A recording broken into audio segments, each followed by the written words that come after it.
शकत नाही।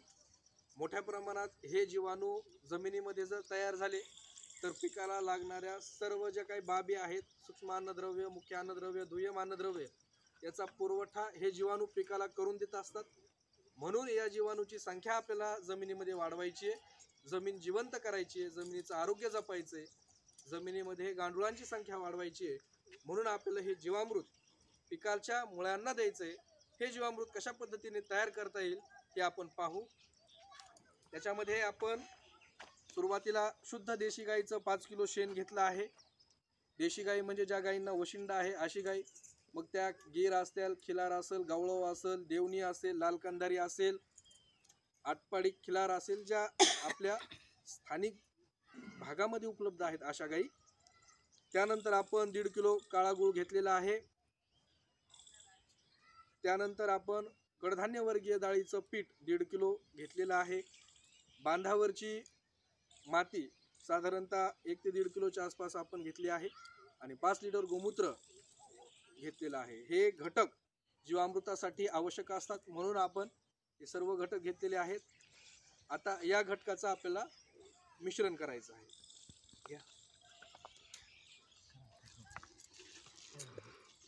टाका डाळीचं दूध टाका।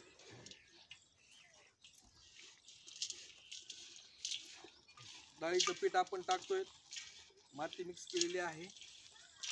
त्यानंतर हा सेंद्रिय गूळ आपल्याला मिसळायचा आहे। त्यात सगळं द्रावण एकजीव करायचं आहे, कारण या द्रावणाच्या गाठी व्हायला नको किंवा ढेप राहायला नको। त्यामुळे आपल्याला सुरुवातीलाच हे एका घमेल्यामध्ये एकजीव करायचं आहे।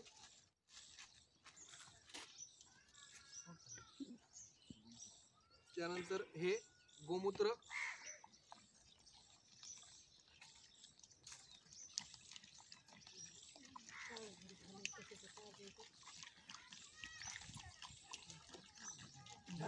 आपल्याला मिसळायचंय।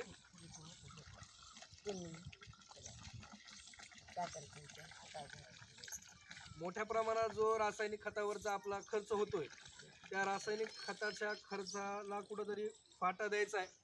रासायनिक खताच्या खर्चावरचा जो काही आपला वेस्ट पैसा आहे तो कुठेतरी थांबवायचा आहे। म्हणून आपल्याच आजूबाजूला उपलब्ध असलेल्या, आपल्याच घरामध्ये असलेल्या घटकापासून आपल्याला हे सेंद्रिय खताची निर्मिती करायची आहे। झिरो बजेट शेतीच्या माध्यमातून आपल्याला हे प्रयोग आपल्या शेतीमध्ये केल्यानंतर हळूहळू याचे जे काही सुखकारक परिणाम आहेत ते आपल्याला पाहायला मिळतील, कारण केल्याने होत आहे, आधी केलीच पाहिजे।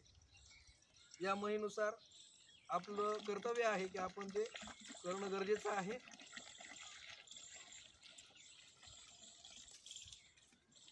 शेण घ्या त्याच्यामध्ये,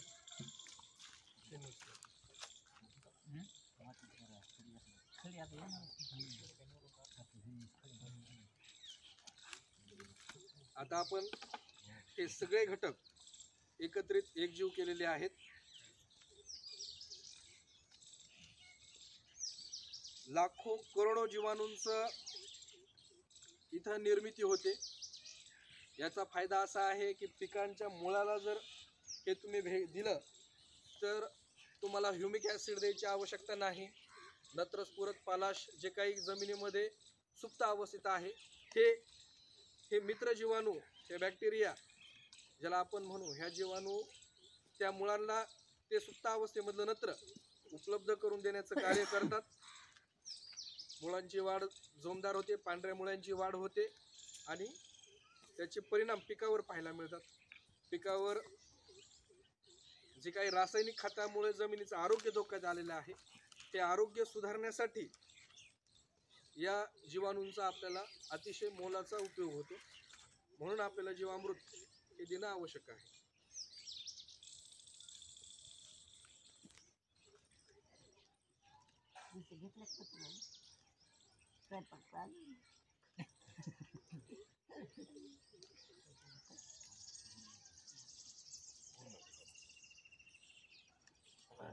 मिश्रण आपण पाहतोय, अतिशय उत्कृष्टरित्या ते एकजीव झालेला आहे। आपल्याला हे मिश्रण 200 लिटर पाण्यामध्ये मिसळायचं आहे। हा 200 लिटरचा टेप आपण घेतला आहे। याच्यामध्ये 200 लिटर पाणी सेव्ह केलेलं आहे.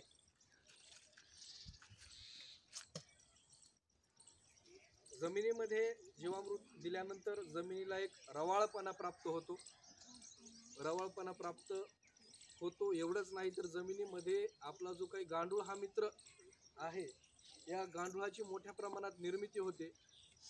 गांडुळाची निर्मिती झाली की गांडूळ जमिनीमध्ये प्रवास करायला सुरुवात करतात. प्रवास सुरू झाल्यानंतर गांडुळांच्या माध्यमातून जमिनीला असंख्य छिद्र पडतात. छिद्र पडल्यानंतर ऑक्सिजनची निर्मिती त्या जमिनीमध्ये होते. हवेची पोकळी तयार होते. एक प्रकारे रवाळ जमीन होते. जमीन जिवंत होते थोडक्यात तुमची. आणि तुमची जमीन जिवंत झाल्यानंतर निश्चितच तुम्ही ज्या ज्या पिकाची लागवड त्या जमिनीमध्ये केली आहे अशा सगळ्या पिकांचा तुम्हाला आमूलाग्र बदल झालेला पाहायला मिळेल.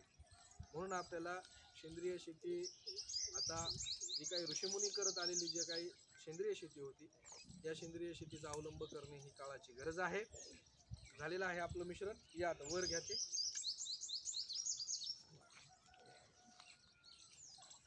समोर मोबाईल मिश्रण बघा. आपल्याला अशा प्रकारे हे मिश्रण पाहायला मिळेल. एकदम त्याच्यामध्ये सर्व जे काही घटक आहेत ते एकजीव झालेले आहेत. आता हे मिश्रण आपल्याला पाण्यामध्ये हळूवार पद्धतीने सोडायचं आहे.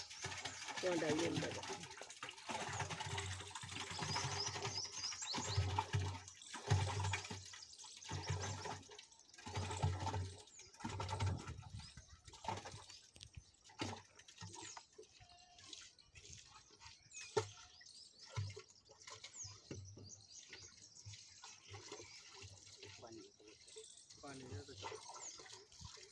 पाणी घ्या.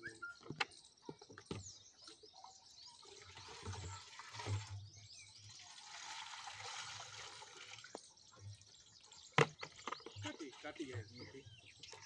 काठी अंदाजे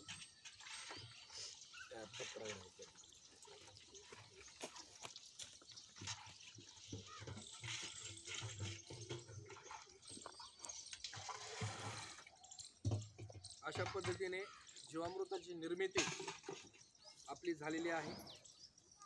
साध्या आणि सोप्या पद्धतीने हे जीवामृत तयार होते. या जीवामृताचे फायदे आपण आताच पाहिले.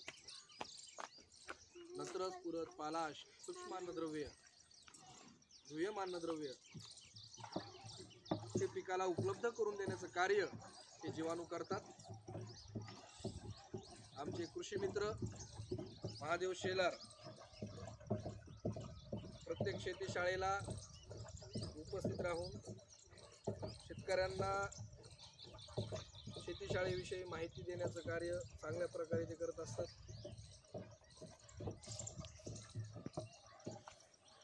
हे जे जीवामृत आहे, हे जीवामृत आपल्याला 3 दिवस याच टिपामध्ये ठेवायचं आहे आणि 3 दिवस याला 3 टाइम सकाळ, दुपार, संध्याकाळ घडीच्या काट्याप्रमाणे ढवळायचं आहे. म्हणजे अशा पद्धतीने याला 3 टाइम ढवळायचे, सकाळ, दुपार, संध्याकाळ. जितकं तुम्ही ढवळताल तितकी जास्त जीवाणूंची निर्मिती होईल. आणि 3ऱ्या दिवसानंतर आपल्याला हे पिकाला फवारणीच्या माध्यमातून असेल किंवा ड्रिपच्या माध्यमातून असेल किंवा पाट पाण्याच्या माध्यमातून असेल, हे फक्त मुळापर्यंत पोहोचण्याचं काम आपल्याला करायचं जमिनीमध्ये.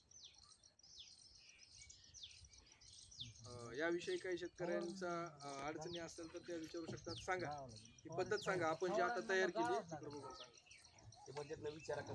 शेतकऱ्यांना हे समजलेलं आहे. आता पुन्हा मी एकदा एका शेतकऱ्यांना, इनामदार व्यवहार जे आहेत आमचे फार्मर, त्यांना विचारतो की हे थोडक्यात सांगा कशा पद्धतीने आपण केलं. 5 किलो गाईचं शेण, 5 लिटर गोमूत्र, 1.5 किलो कडधान्याचं पीठ आणि 1.5 किलो गूळ, बांधावरची माती 1.5-2 किलो घेऊन सगळं मिक्स करून 100 लिटर पाण्यात टाकून तयार केलं. बरोबर. हे द्रावण तयार झाल्यानंतर आपल्याला 3 दिवसांनी हे पिकांना द्यायचं आहे, जमिनीत सोडायचं आहे आणि त्याचा फायदा घ्यायचा. फवारणीसाठी हे काही अडचण येत नाही. फवारणी आपल्याला जी करायची आहे ती वस्त्रगाळ करून करायची आहे. कारण याच्यामधली जी काही अवशेष आहेत ते अवशेष आपल्याला अडकले नाही पाहिजेत. ड्रीपद्वारे देताना सुद्धा आपल्याला ते वस्त्रगाळ करून द्यायचं आहे. ड्रीपमधून देताना वस्त्रगाळ केल्यानंतर जे काही ड्रीपचे नोझल आहेत किंवा छिद्र आहेत त्या छिद्रामध्ये कचरा अडकणार नाही याची आपल्याला दक्षता घ्यायची. आणि पाट पाण्यामध्ये ज्यावेळेस आपण देतोय त्यावेळेस आपल्याला थेट पाण्यामध्ये सोडलं तरी अडचण नाही. हा जो व्हिडिओ आहे हा आम्ही नानाजी देशमुख कृषी संजीवनी प्रकल्प पोखरा यांच्या संयुक्त विद्यमानाने केलेला आहे. उपविभागीय कृषी अधिकारी कार्यालयाच्या वतीने वेळोवेळी आम्ही शेतीशाळेच्या माध्यमातून शेतकऱ्याच्या हिताचे अशाच माहिती पुरवत राहू. धन्यवाद.